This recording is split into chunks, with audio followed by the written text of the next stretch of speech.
थाना हल्दौर इलाके के कस्बा झालू में एक गरीब माँ ने अपने कलेजे के टुकड़े को बाली उम्र में उसके बाप जितनी उम्र के इंसान को सौंपने की ठान ली। इसी बीच इसकी भनक बाल संरक्षण अधिकारी रूबी गुप्ता को लग गई। Ruby Gupta AHTU of child helpline की टीम के साथ महिला के घर पहुंची और शादी को रुकवा दिया। दरअसल गरीबी की मार झेल रही 7 बच्चों की मां ने मजबूरी में अपनी 13 वर्षीय बेटी की शादी ऐसे व्यक्ति से तय करने को मजबूर हो गई जो उसके पिता की उम्र के करीब का है। कस्बा झालू में रहने वाली गरीब महिला के घर में कमाने के लिए न तो कोई मर्द है और न ही परिवार की कोई मदद करने वाला। पति की मृत्यु के बाद परिवार के पालन पोषण का बोझ एक महिला को उठाना पड़ रहा है।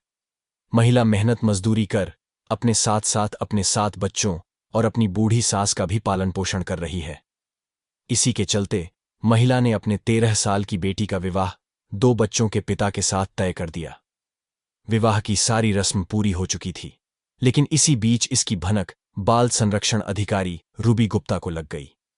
Ruby Gupta AHTU of child helpline की टीम के साथ महिला के घर पहुंची और शादी को रुकवा दिया। टीम ने उसे बताया कि उसकी बेटी के बालिग होने पर सरकारी योजना के अंतर्गत उसे 51,000 की धनराशि मिलेगी। इसके साथ उसकी विधवा पेंशन तथा उसकी सास की वृद्धा पेंशन बनवाई जाएगी। उसके बच्चों का स्कूल में एडमिशन कराया जाएगा। टीम के समझाने पर महिला मान गई और उसने बालिग होने के बाद ही बेटी का विवाह किए जाने की बात कही है।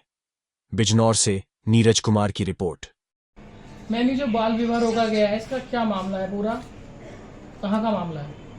ये बाल विवाह झालू रोड झालू हल्दौर का मामला है, जिसमें रविवार को एक बाल विवाह होने की सूचना प्राप्त हुई थी, जिसमें बाल विवाह रुकवाने के लिए जब हमें किसी अज्ञात व्यक्ति द्वारा ये सूचना मिली तो सूचना प्राप्त हुई।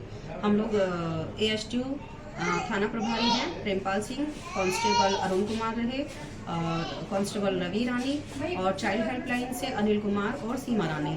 हम लोगों के द्वारा उस जगह का जब सूचना वाले निवासी स्थान पर जाया गया तो ये सूचना सही प्राप्त हुई, जिसमें लड़के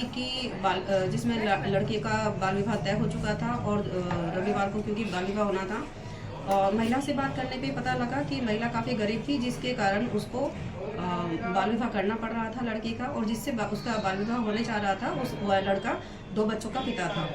लड़की की उम्र कितनी थी मैम? लड़की की उम्र लगभग 13 से 14 वर्ष की है, जो उसके आधार कार्ड में हमें मिली है, और क्योंकि उसके शैक्षिक प्रमाण पत्र के अकॉर्डिंग हमें देखना है तो उसकी उम्र जो है लगभग 13 से 14 वर्ष है। जो किशोरी की माँ है वो शादी क्यों करा रही थी? बाल विवाह कराने का कारण क्या था?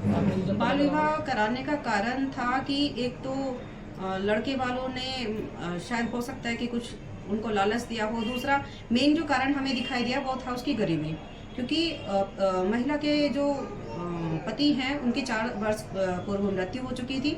महिला के 7 बच्चे हैं, जिसमें 2 लड़कियों की वो शादी कर चुकी है, तीसरी बच्ची की जो शादी होने जा रही थी जो हमने रुकवा दी है, और एक बच्ची और है और वो 8th क्लास में पढ़ रही है, जो उसका हम कस्तूरबा गांधी में एडमिशन दिलाएंगे, क्योंकि बच्ची अभी स्कूल जाने से रोका हुआ है उसको पैसे की वजह से। दूसरा उसके 2 भाई हैं, वो सरकारी स्कूल में जा रहे हैं, उन बच्चों को हम 4,000 रुपये प्रति माह हमारा स्पॉन्सरशिप में दिया जाता है। जिन बच्चों की आर्थिक स्थिति कमजोर होती है और उनको पढ़ाई से जोड़े रखने के लिए स्पॉन्सरशिप का पैसा दिया जाता है, तो उन बच्चों को हम स्पॉन्सरशिप का लाभ दिलाएंगे। हमने महिला को जब पता चला कि वो विधवा है और उसकी पेंशन नहीं बनी हुई है तो उनसे बात की, उनके कुछ डॉक्यूमेंट चेक किए थे, तो उन डॉक्यूमेंट्स में उसके डॉक्यूमेंट्स मिले हैं। हम लोग ऑनलाइन उसका आवेदन कराएंगे पेंशन के लिए।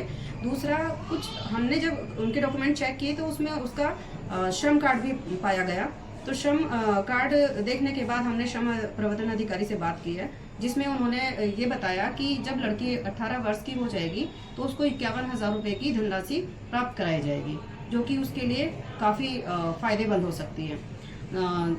बाकी जैसे कि महिला है, उसकी एक सास हैं जो वृद्धा हैं, उनके भी पति नहीं है, तो वहाँ पे चेयरमैन पर्सन थे लोकेन सिंह, उनसे मेरी बात हुई है, तो हमने उनका मृत्यु प्रमाण पत्र बनवाने के लिए कहा है, जिससे कि वृद्धा पेंशन बनवाया जा सके।